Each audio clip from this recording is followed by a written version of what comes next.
Now, the way broadband speeds are advertised is to be regulated under a voluntary code published today by Ofcom. The telecoms watchdog says consumers could be misled by companies advertising speeds that are actually higher than they may be receiving. Well, our technology correspondent Rory Kethlen-Jones joins us now from Milton, Keynes, and you've been travelling throughout the course around Broadband Britain this week. Rory, this new code, is it likely to be effective?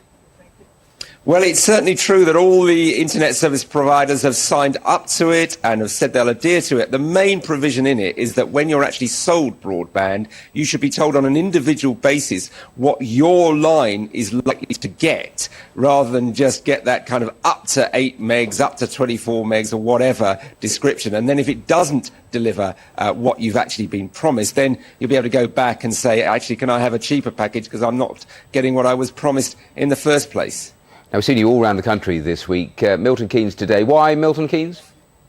Well, what we're doing today is mobile broadband, all sorts of ways of getting on the internet, on the move, using things like 3G dongles, they're called. But here in Milton Keynes, we've got something called WiMAX, which we're actually broadcasting through at the moment, involving one of these blue transmitters. And with me to explain exactly what it is, I've got Graham Currier from Freedom 4, which has installed it in Milton Keynes. Now, I've heard of Wi-Fi. We've all heard of Wi-Fi. What's WiMAX? Well, WiMAX does a similar job to Wi-Fi, but on a much larger scale. So its range is measured in kilometres rather than metres, and in terms of its capacity over a distance, it's much more like an indoor broadband over a wide area.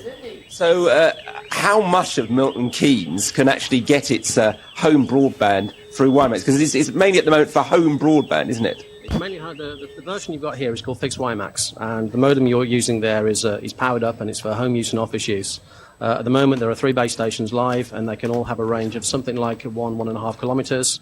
So there's 8,000 or 9,000 homes could currently get those. Not very mobile though, is it? I wouldn't fancy carrying one of these around with me. It's not intended to be. Obviously the future is that is a mobile WiMAX receiver. That is a USB dongle, much like the Vodafone one there, and that will get you high-speed WiMAX on the move. Now, I'm told that Milton Keynes is a particularly good place to try this out, because actually they got not a very good telephone network, funnily enough, because it was built back in the 70s, wasn't it? Yeah, I believe they got very long-reach copper and very narrow-gauge copper, so DSL does not go down those lines very well. DSL being the standard broadband that most people have. Now, the beauty of WiMAX is it doesn't use the copper wire. It's untethered from the fixed network. So we can bypass that poor infrastructure and go straight to the end device based on the coverage of the radio network.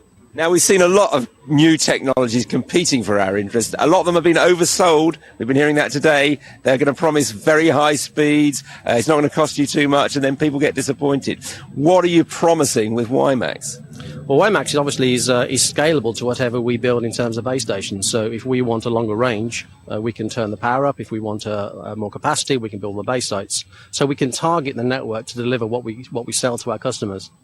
And in terms of speed, I mean, one of the things that people find quite often with broadband is that although they may be able to download at a certain speed, the other way, if you're sending somebody a large video file, for instance, which people are doing more and more at these days, that takes an age. What does WiMAX do in relation to that?